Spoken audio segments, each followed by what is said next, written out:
إن الحمد لله نحمده ونستعينه ونستغفره ونعوذ بالله تعالى من شرور أنفسنا ومن سيئات أعمالنا من يهده الله فلا مضل له ومن يضلل فلا هادي له وأشهد أن لا إله إلا الله وحده لا شريك له وأشهد أن محمدا عبده ورسوله يا أيها الذين آمنوا اتقوا الله حق تقاته ولا تموتن إلا وأنتم مسلمون يا أيها الناس اتقوا ربكم الذي خلقكم من نفس واحدة وخلق منها زوجها وبث منهما رجالا كثيرا ونساء واتقوا الله الذي تساءلون به والأرحام إن الله كان عليكم رقيبا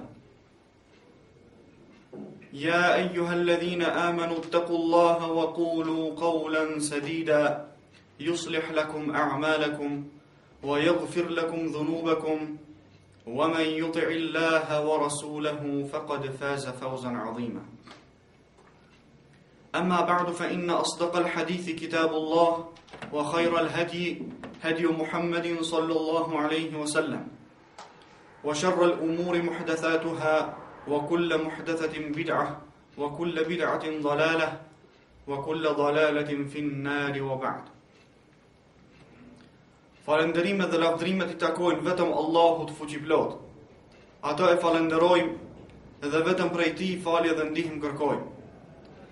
Ndërsa salavatet më të përzemërta I dërgojmë njeriut më me vlerë në historinë njerëzore, krijesës më të dashur të Allahut xhalla xjalaluhu dhe vulës së pejgamberisë Muhammedit sallallahu alaihi wasallam, I cili nuk kurseu asgjë që sot feja jon të jetë feja islame. Atë që Allahu e udhëzon, nuk ka kush që e devijon, dhe ai I mjeri I cili dëshiron të mbetet në devijim, nuk ka kush e udhëzon në rrugën e drejtë përpos Allahut. Dëshmoj dhe deklaroj se nuk ka Zot I cili meriton të adhurohet përpos Allahut, dhe dëshmoj dhe deklaroj se Muhammedi sallallahu alaihi wasallam është rob dhe I dërguar I Tij. Fjala më e drejtë është fjala e Allahut, ndërsa udhëzimi më I mirë është udhëzimi I Muhammedit sallallahu alaihi wasallam. Punët më të këqija janë bidatet, çdo bidat është humbje, ndërsa çdo humbje shpihen në zjarr. Elusim Allahun subhanahu wa ta'ala që të na mbrojë nga zjarri. Amin.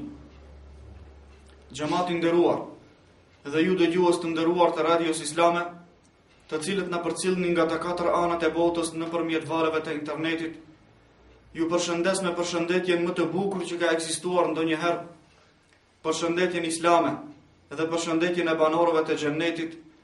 Assalamu alaikum wa rahmatullahi wa barakatuh. Paqja, shpëtimi, mëshira, mirësitë dhe begatit e Allahut qofshin me ju. Temën të cilën e kam zgjedhur për ta shtjelluar me lejen e Allahut subhanahu wa taala në këtë ditë xumaje, në këtë ditë madhështore, ka të bëjë me muajin e Ramazanit dhe vlerën e tij. Duke pasur parasysh se jemi në prag të muajit më të dashur të Allahut subhanahu wa taala dhe muajit më të vlefshëm nga të gjithë muajt e tjerë, e kam parë të udhës që të themi disa fjalë në lidhje me muajin e Ramazanit dhe në lidhje me vlerën e tij. Pas një kohe të shkurtër po e presim një mysafir të madh, I cili na viziton nga një herë për çdo vit, dhe me vete I sjell mirësitë, begatit dhe bereqetet e Allahut subhanahu wa taala. Andaj elusim Allahun subhanahu wa taala që të na mundsoj që të arrijmë këtë muaj të bekuar dhe të na mundsoj që të bëjmë sa më tepër ibadet në të dhe të afrohemi Allahut subhanahu wa taala, e në fund kur të kryhet ky muaj I bekuar, të dalim të pastruar dhe të kulluar nga mëkatet. Allahu subhanahu wa ta'ala prej ligjeve të tij në tokë është se disa gjëra i ka dalluar nga disa gjëra të tjera dhe i ka veçuar dhe i ka ngritur mbi disa gjëra të tjera. E një ndër sendet të cilat Allahu subhanahu wa ta'ala i ka veçuar dhe i ka ngritur përkundrejt muajve të tjerë është edhe muaji i Ramazanit, të cilin e ka ngritur dhe i ka dhënë një pozitë shumë të madhe, pra e ka veçuar nga të gjithë muajt të tjerë të cilët janë 12. Për vlerën e Ramazanit dhe veçoritë e tij përkundrejt muajve të tjerë mund të flasim dhe të gjitha këto veçori mund t'i përmbledhim në 5 pika kryesore. Pika e parë ka të bëjë me atë se në këtë muaj të bekuar zbriti libri më i vlefshëm nëpërmjet melekut më të vlefshëm, në natën më të vlefshme, pejgamberit më të vlefshëm, për ummetin më të vlefshëm. Pra Allahu subhanahu wa ta'ala librin më të vlefshëm nga të gjitha librat e tij e zgjodhi që të zbresë në këtë muaj. Apo fillimi i zbritjes së këtij libri ishte në këtë muaj të bekuar. E zgjodhi melekun i cili është më i vlefshëm nga të gjitha melekët tjerë për ta zbritur këtë libër. Pastaj fillimin e zbritjes së këtij libri e zgjodhi që të jetë në natën më të vlefshme të vitit, pra në natën e Kadrit. Dhe këtë libër më të vlefshëm e zgjodhi që t'ja zbresë pejgamberit të tij më të vlefshëm, Muhammedit sallallahu alaihi wasallam. Dhe këtë libër ia dedikoi më të vlefshëm, ia dedikoi edhe ummetit më të vlefshëm, pra ummetit të Muhammedit sallallahu alaihi wasallam. Andaj pra, kjo është pika e parë me të cilën ky muaj veçohet dhe dallohet nga të gjithë muajt e tjerë. Pra është muaji më i vlefshëm dhe më i dalluar nga Allahu subhanahu wa ta'ala. Allahu jalla jalaluhu në lidhje me këtë thot: Shahru Ramadan alladhi unzila fihi al-Quran. Muaji i Ramazanit në të cilin u zbrit Kur'ani, hudan lin-nas, i cili është udhërrëfyes për njerëz, wa bayyinatin min al-huda, dhe sqarues i rrugës së drejtë, wal furqan, dhe dallues i të vërtetës nga gënjeshtra. Pra Allahu subhanahu wa ta'ala e veçoi që Kur'anin fa më lartë ta zbresë mu në këtë muaj të bekuar. Dhe padyshim, kjo është një begati e madhe e cila është pra e posaçme vetëm për këtë muaj të bekuar.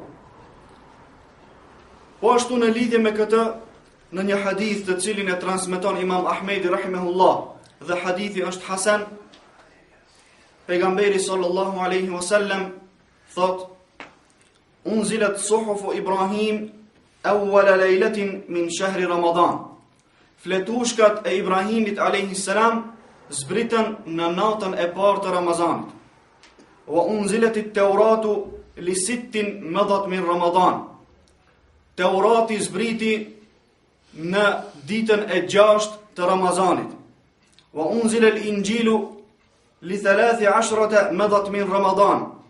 Injili zbriti në ditën e 13 të Ramazanit.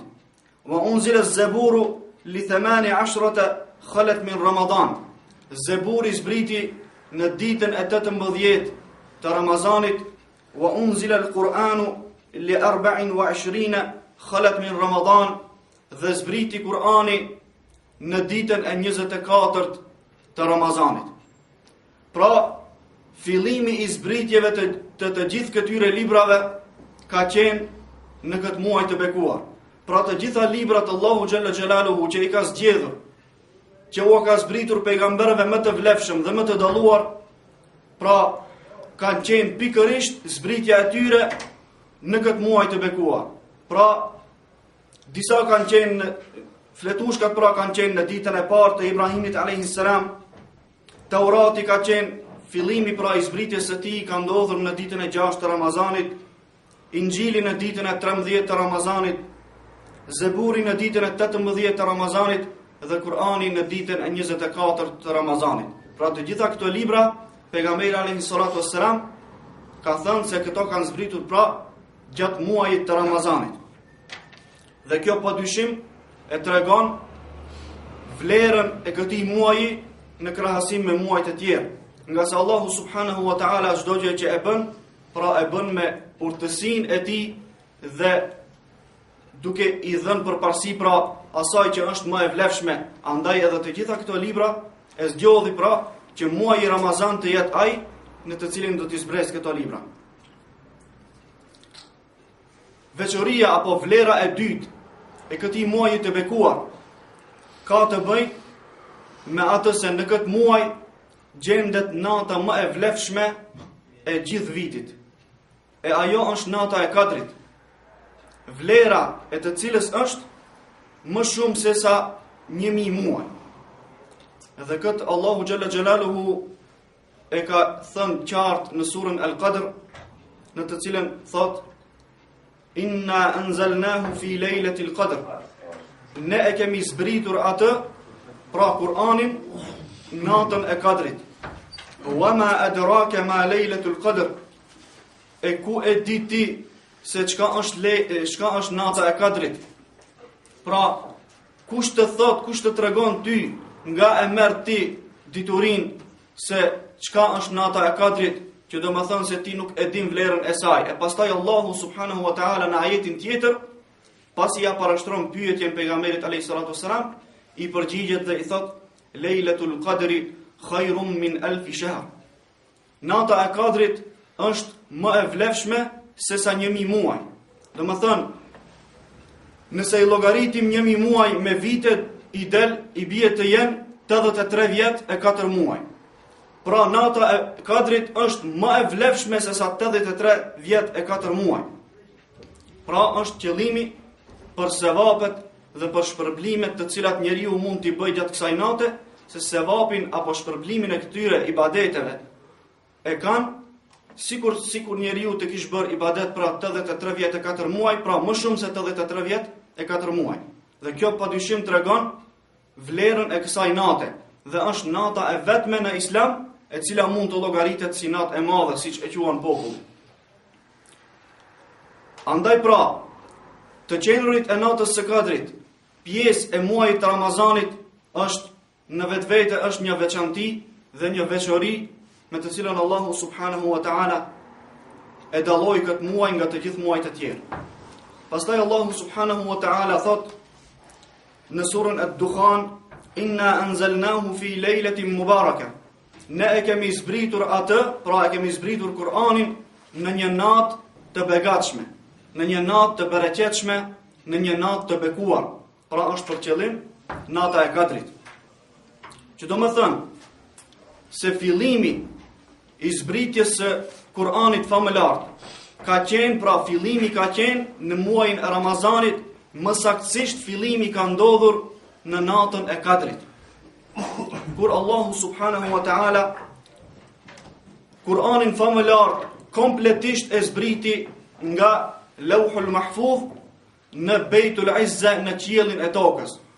Pra, Kur'ani komplet që nga fillimi deri nga fundi u zbrit një herë. Fillimisht u zbrit nga Lauhul Mahfuz deri në qiellin e tokës në Bejtul Izza.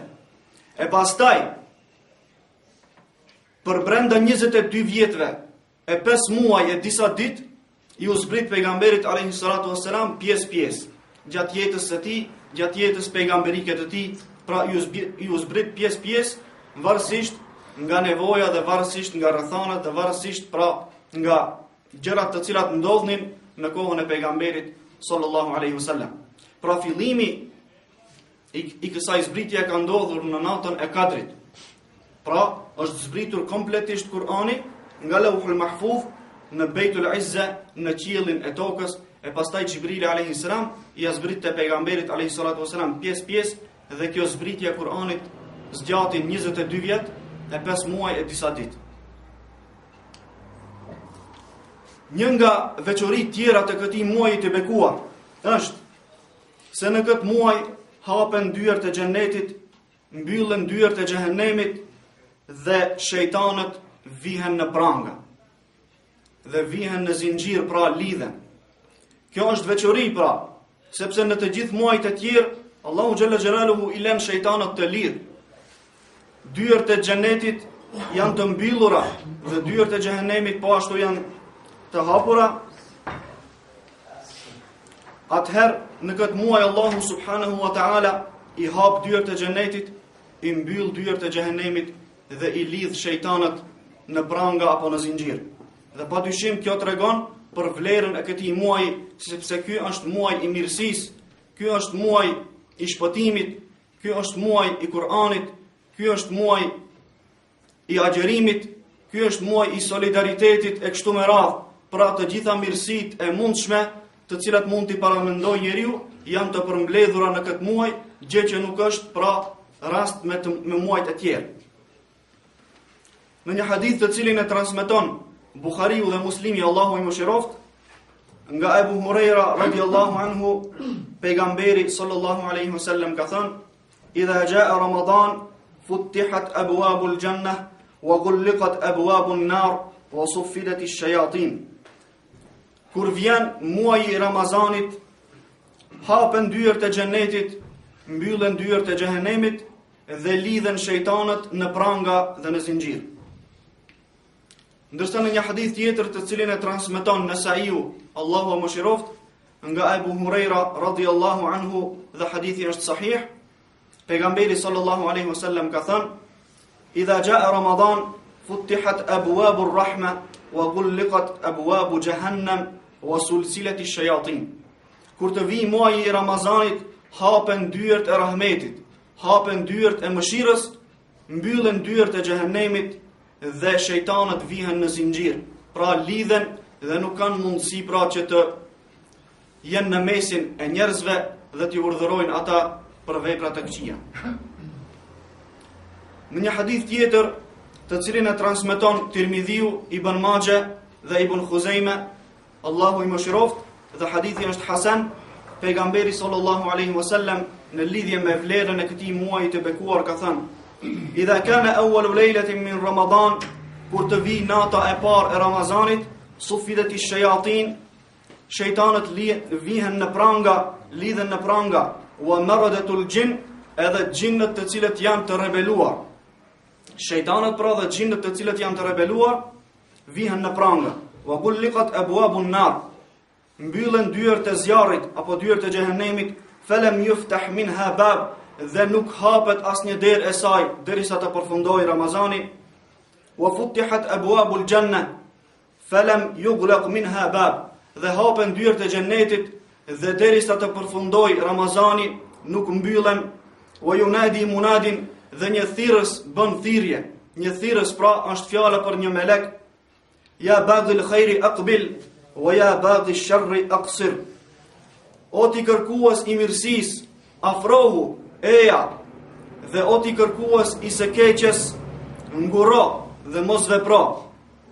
Walillahi utaqa'u minan nar, dhe Allahu gjatë këtij muaji ka bërë që të ketë shpëtimtar nga zjarri. Pra me anë të këtij muaji shumë njerëz e shpëtojnë vetveten e tyre nga zjarri për shkak të ibadeteve të mëdha, për shkak të shpërblimeve të mëdha dhe për shkak të këtij muaji të bekuar, i cili është muaji më i veçuar i Allahut subhanahu wa ta'ala.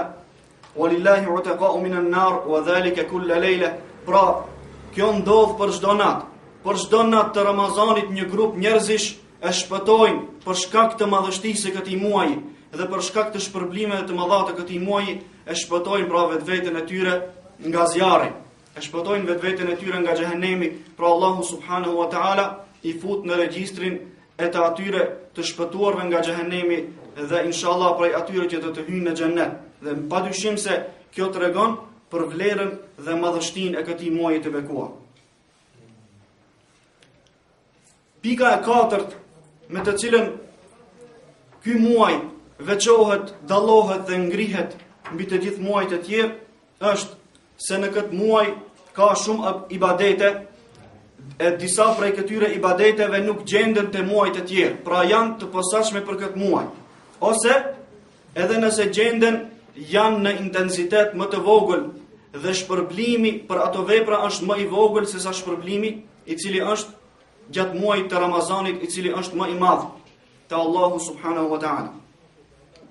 Prej këtyre veprave është agjerimi, namazi i natës apo qiyamul lejl, e sidomos në 10 ditët e fundit të Ramazanit, të ushqyerit e të varfërve, i'tikafi, sadakaja apo lëmosha, leximi i Kur'anit, bërja e umras e kështu me radhë. Pra ka shumë ibadete të cilat janë të posaçme vetëm për këtë muaj, por edhe disa ibadete të tjera të cilat nuk janë të posaçme për këtë muaj, mirë po intensiteti i atyre veprimeve shtohet gjatë këtij muaji për shkak të bekimit të Allahu xhalla xhelaluhu që ja ka bërë këtij muaji, si dhe shpërblimet për ato vepra janë shumë fish më tepër se sa shpërblimet për ato vepra që të cilat bëhen jashtë muajit të Ramazanit. Pika e 5 me të cilën ky muaj i bekuar dallohet nga të gjithë muajt e tjerë është pikërisht agjerimi.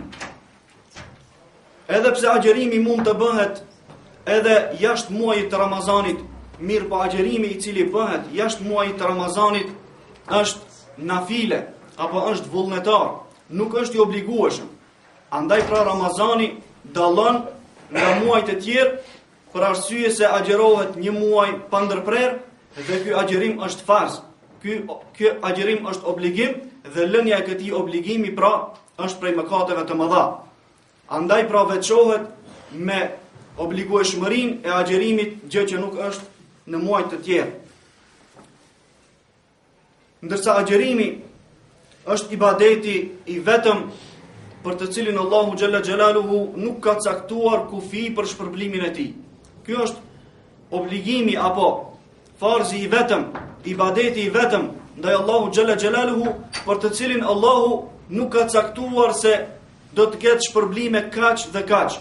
Mirë po këtë e ka lënë si sekret në vetveten e tij dhe e shpërblen Allahu xhalla xhelaluhu agjeruesin me shpërblime të pakufishme, me shpërblime të panumërta, për të cilat vetëm ai e din, dhe kur njeriu, robi Allahu xhalla xhelaluhu, do të takohet me Allahun subhanahu wa taala, agjerimi i tij do të jetë njëri nga shkaqet që më së shumti do ta gëzoj besimtarin kur t'i sheh shpërblimet e mëdha, shpërblimet e panumërta dhe shpërblimet e pakufishme të cilat Allahu subhanahu wa taala i ka përgatitur për agjeruesin.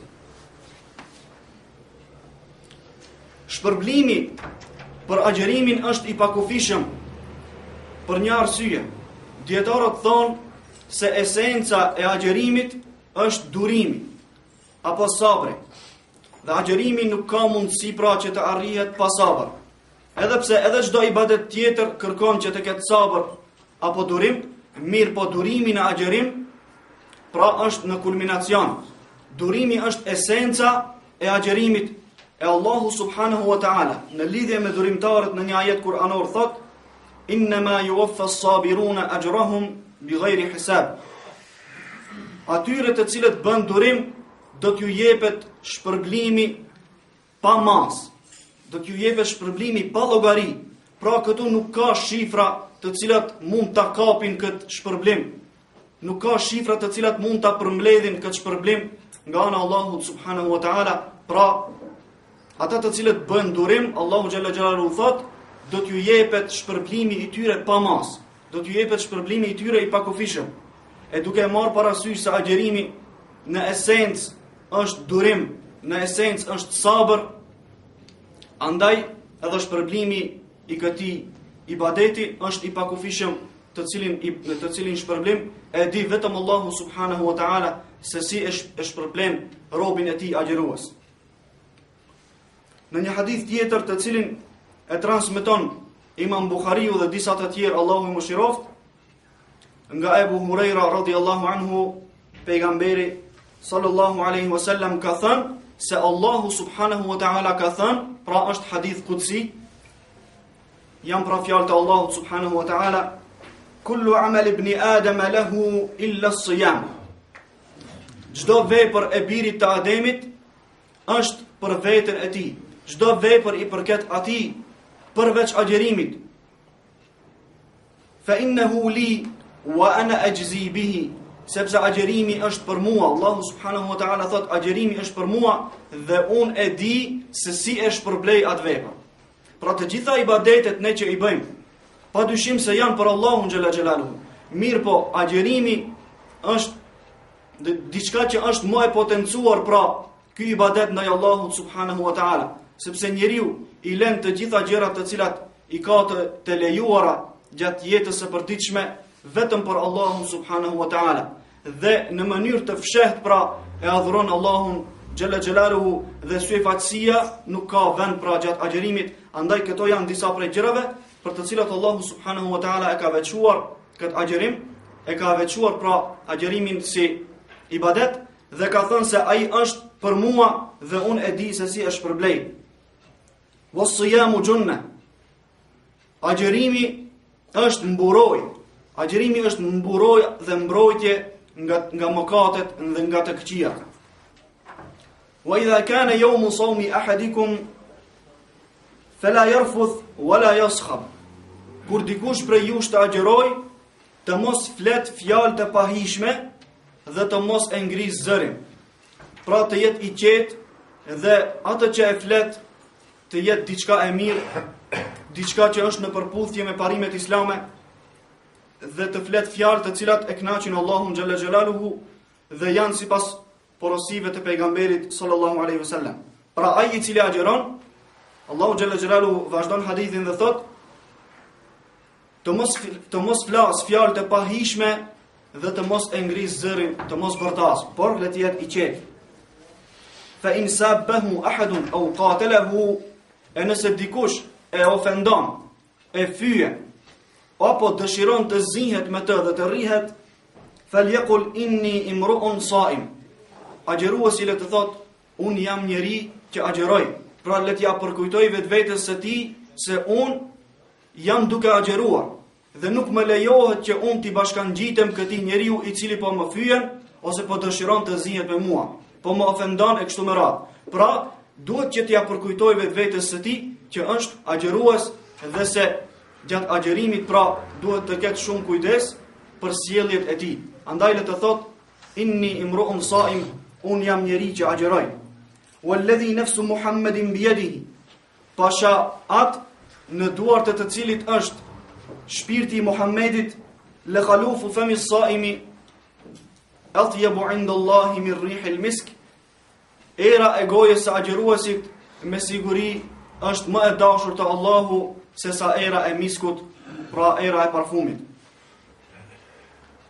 Lis-saimi farhatan, pastaj vazhdon Allahu xhalla xhelaluhu në këtë hadith dhe thot: agjeruesi ka dy shkaqe me të cilat gëzohet. Idha aftara fariha bi fitrihi, kur të bëj iftar gëzohet me iftarin e tij. Wa idha laqiya rabbahu fariha bi sawmihi, dhe kur të takoj Allahun xhalla xhelaluhu do të gëzohet për shkak të agjerimit të tij. Pra siç e kam më parë, sepse shpërblimi i agjerimit është diçka sekret dhe kur ta takoj agjeruesi Allahun xhalla xhelaluhu, kjo do të jetë pra një shkak që do të gëzohet për atë se ka qenë agjerues, duke e marrë parasysh shpërblimin e madh të përgatitur nga Allahu xhalla xhelaluhu. Pra kur bën iftar i ka dy gëzime. Kur bën iftar gëzohet me iftarin e tij dhe kur e takon Allahun xhalla xhelaluhu gëzohet me agjerimin e tij. Gëzohet pse ka agjeruar, sepse e sheh para vetes shpërblimin e madh nga ana Allahut subhanahu wa ta'ala.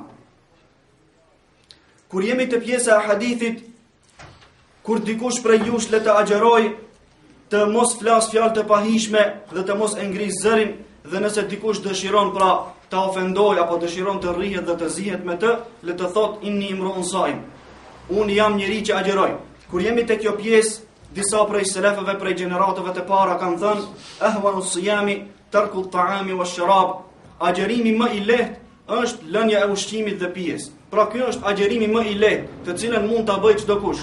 Mirë po, agjerimi nuk do të thot pra vetëm lënje e hajës apo e pijes, mirë po ngërthen në vete edhe shumë gjëra të tjera, të cilat pra e hidhrojnë Allahun xhalla xhelaluhu, gjërat të cilat e hidhrojnë Allahun duhet t'i lëm anash, e të tjerat të cilat e kënaqin Allahun subhanahu wa taala duhet t'i vazhdojmë t'i bëjmë.